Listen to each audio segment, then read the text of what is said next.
সকলোকে নমস্কাৰ জনাইছোঁ আৰু পুনৰবাৰ মোৰ চেনেলটোলৈ আৰু মোৰ অন্য এটা ভিডিঅ'লৈ স্বাগতম জনাইছোঁ। আশা কৰিছোঁ সকলোবোৰ ভালে আছে। আৰু আজি হৈছে 13 এপ্ৰিল, আজি গৰু বিহু।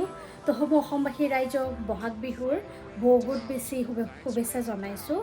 সকলোৱে ফূৰ্তি কৰক, পিঠা পনা খাওক, এনজয় কৰক। আৰু তো আমিও আজি মানে অকণমান বিহুৰ কিবা প্ৰিপাৰেশ্যন কৰিম।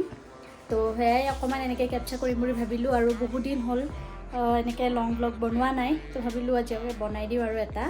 আৰু মই গা পা ধুই আহিলোঁ, এতিয়া 10টা বাজি গ'ল আৰু। তো গা পা ধুই মানে ভিডিঅ'টো এনেকৈ ষ্টাৰ্ট কৰি দিছোঁ। So' hey everyone, welcome back to my another video. Hope you all are doing great. तो आज है 13 अप्रैल और कल से मतलब असमीज़ न्यू ईयर शुरू होने वाला है। तो कल से असम में बिहू सेलिब्रेट किया जाएगा। मतलब कल से तो न्यू ईयर शुरू होगा, लेकिन असम में ना मतलब एक महीने पहले से ही ये सब बिहू की प्रिपरेशन चलता रहता है। तो आज असम में है गोरू बिहू। मतलब आज मतलब गायों की पूजा की जाती है। मतलब गायों को नहलाया जाता है, फिर उसको कुछ खाना खिलाया जाता है और फिर उसको मतलब गायों की पूजा की जाती है। वैसे तो वहाँ पे करते ही है, लेकिन आज स्पेशली गायों को मतलब स्पेशल ट्रीटमेंट देते हैं ताकि गायों का जो सेहत है वो अच्छा रहे हमेशा, मतलब पूरा साल भर वो अच्छे से दूध दे सके। तो ये सब मतलब पहले से ही चलता आ रहा है। तो अगर हम वहाँ पे रहते तो आप लोगों को मैं शायद दिखा पाती, लेकिन हम वहाँ से दूर है, फैमिली से दूर है। घर में अभी मम्मी और मैं ही हूँ। तो हम दोनों जितना हो सके बिहू की प्रिपरेशन करेंगे यहाँ पे, जितना हो पाए हमसे। तो सोचा कि आप लोगों को थोड़ा दिखा दूँ। और वैसे भी हम लोग क्योंकि इंडियंस है, तो हम लोगों को पता होना चाहिए एक दूसरे के कल्चर के बारे में। जैसे कि हम लोगों को पहले कुछ दिन पहले पता चला उगाड़ी या गुड़ी पावड़ा क्या होता है, ठीक वैसे ही। और आजकल तो सब लोग बिहू के बारे में जानते ही है, फॉरेनर्स लोग भी शायद जानते हैं बिहू के बारे में। तो मैं इतना ज़्यादा नहीं बोलूँगी। तो अगर आप लोग इससे ज़्यादा कुछ जानना चाहते हैं बिहू के बारे में, तो आप लोग यूट्यूब में सर्च करके देख सकते हो। वहाँ पे आप लोगों को ज़्यादा अच्छी तरह से समझ में आएगा दिखने से। तो मैं इतना नहीं बोलूँ, क्योंकि बिहू के बारे में मैं जितना ही नहीं बोलूँ बहुत है बिहू के बारे में बोलने के लिए। तो ये वीडियो बहुत लंबा हो जाएगा। तो ये बहाग बिहू मतलब असमीज़ न्यू ईयर कल से स्टार्ट होगा, तो इसीलिए मनाया जाता है सॉरी। तो आज अभी 10 बज चुके हैं, मैं नहा के आ गई हूँ, मम्मी भी नहा के आ गई है। तो अभी हम बिहू के लिए कुछ प्रिपरेशन करेंगे और मम्मी वहाँ पे कुछ प्रिपरेशन ऑलरेडी कर रहे हैं। तो मैं आप लोगों को थोड़ा दिखाना चाहती हूँ। और ये हम लोगों ने टीवी में बिहू मतलब चला के रखा है ताकि वो बिहू वाला वाइब्स हमें मिल सके। और यहाँ पे मम्मी कर रही है पिठा लारू की प्रिपरेशन की है, केक पिठा। हाँ, ये कुछ राइस केक का वो बनेगा राइस से। ये কি দিছে ইয়াতে? ইয়াতে গুড়া, তাৰপিছত গুড়া 2টা দিছোঁ, নাৰিকল ৰুকা দিছোঁ 1 কাপ, তাৰপিছত চেনি গুড়া কৰি দিছোঁ 1 কাপ, আৰু গাখীৰ, তাৰপিছত ঘি দিছোঁ অলপ। तो ये कुछ मतलब राइस केक मम्मी बनाने वाले हैं अभी। यहाँ पे राइस फ्लोर, फिर थोड़ा घी, चीनी और फिर नारियल और फिर दूध, ये सब दे के ऐसे मिला के कुछ ऐसे बनाएगी। और यहाँ पे ये सब नारियल हमने साफ़ करके रख दिया है हम दोनों ने। तो इसका भी थोड़ा लड्डू बनेगा नारियल का। तो हम क्या क्या प्रिपरेशन करते हैं आप लोगों को दिखाते रहेंगे थोड़ा बहुत।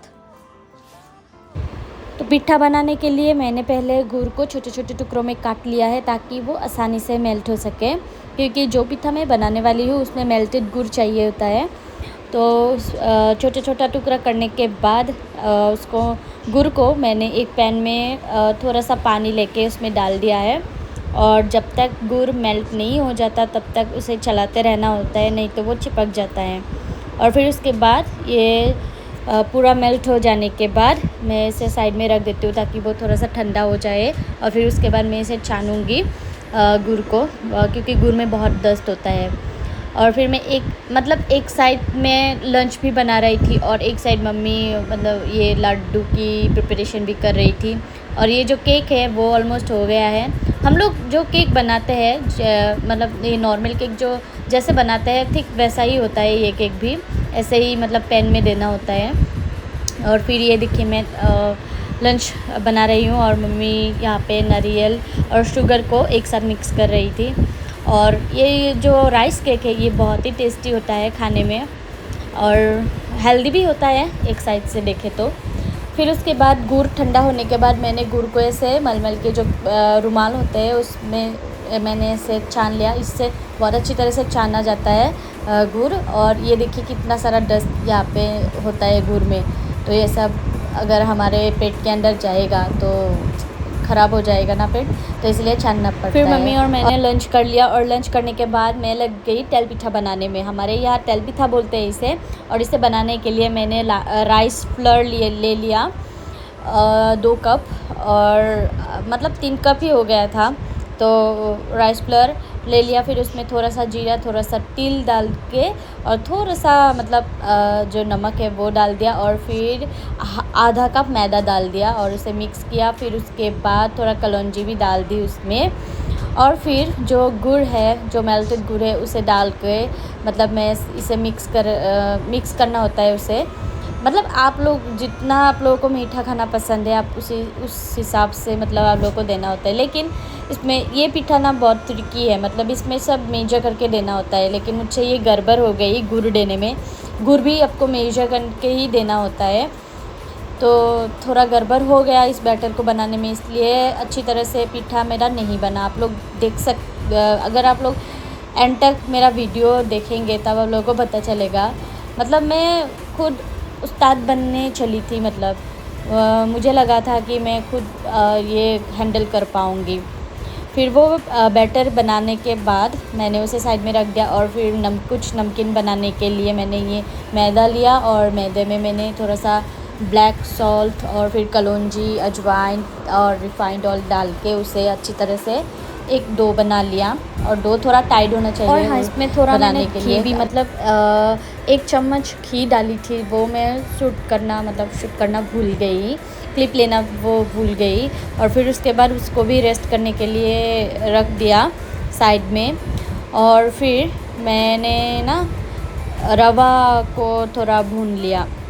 मैंने 1/2 कप रवा लिया, उसे भून लिया अच्छी तरह से और उसे साइड में रख के फिर जो मम्मी ने नारियल और शुगर का मिक्स बनाया था उसे मैं ऐसे खाली पैन में ऐसे भूनती रहती हूँ, क्योंकि इस लड्डू को बनाने के लिए ऐसे नारियल और शुगर को ऐसे भूनना पड़ता है। और फिर उसमें मैंने थोड़ा सा मतलब फ्लेवर के लिए, एरोमा के लिए ये इलायची पाउडर होता तो अच्छा होता, लेकिन मेरे पास नहीं था, तो मैंने ये साबुत इलायची डाल दी। इलायची और बे लीफ डाल के इसे भूना जब तक ये मतलब शुगर का जो पानी है वो एब्जॉर्ब नहीं किया तब तक। और फिर उसके बाद मैंने ये ड्राई फ्रूट्स डाला, मतलब काजू डाला, और फिर जो रवा मैंने भून के रखी थी वो रवा डाल दिया।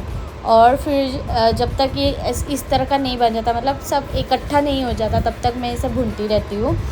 और फिर उसके बाद मैंने जब ये सब इकट्ठा हो गया, मतलब इस तरह का बन गया, तो मैंने इसे एक थाली में निकाल लिया। और फिर इसे गर्मा गर्म ही आप लोगों को मतलब लड्डू बनाना पड़ता है। अगर ठंडा हो गया तो ये लड्डू नहीं बनेगा, तो गर्मा गर्म ही इसे बनाना पड़ता है। और थोड़ा सा घी भी हमने लिया, तो और बहुत ज़्यादा टेस्टी होता है ये लड्डू एक्चुअली। सॉरी। फिर इसके बाद लड्डू बनाने के बाद हम दोनों ने आइसक्रीम खाया, क्योंकि यहाँ पे बहुत अभी गर्मी चल रही है, तो उसको बीट करने के लिए थोड़ा आइसक्रीम खाया। और फिर मैं गई तेल पिठा बनाने के लिए, लेकिन मैं फ्लॉप हो गई। मैं उस्ताद बनने चली थी, मम्मी को बिना पूछे ही मैंने खुद ये बैटर बनाया था। सोचा था कि अकेले हैंडल कर सकती हूँ, लेकिन नहीं, मैं फ़ेल हो गई। फिर मम्मी को बुलाना ही पड़ा। फिर मम्मी आके ये थोड़ा सा मतलब मम्मी ने इसे संभाल लिया। और फिर उसके बाद मम्मी और मैंने दोनों मिलके ये पूरा ख़त्म किया। ये तेल पिठा मैंने नीमकी बनाया। नमकीन कुछ चाहिए ना, नमकीन भी, क्योंकि सब मीठा हो गया तो मीठा हो जाता तो अच्छा नहीं लगता। फिर मैंने नीमकी बनाया, और हाँ नीमकी, तेल पिठा और लड्डू, ये 3 चीज़ें ही बनाई। लेकिन इतना ज़्यादा मतलब थक गई है बनाते बनाते, पता नहीं क्यों। फिर दोनों ने मिलके ये सब कंप्लीट किया। मतलब वो दिन, मतलब उस दिन ना हम दोनों का हालत बहुत ही ज़्यादा ख़राब हो गया था। मतलब बहुत ज़्यादा थक चुकी थी हम दोनों, तो इसलिए मैं ना ज़्यादा कुछ शूट भी नहीं कर पाई। फिर ऐसे ही हम दोनों ने मिलके पूरा ख़त्म किया।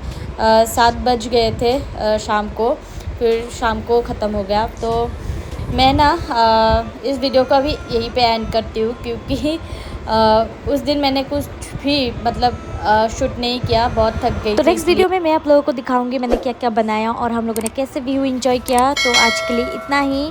Stay tune with my channel. Bye.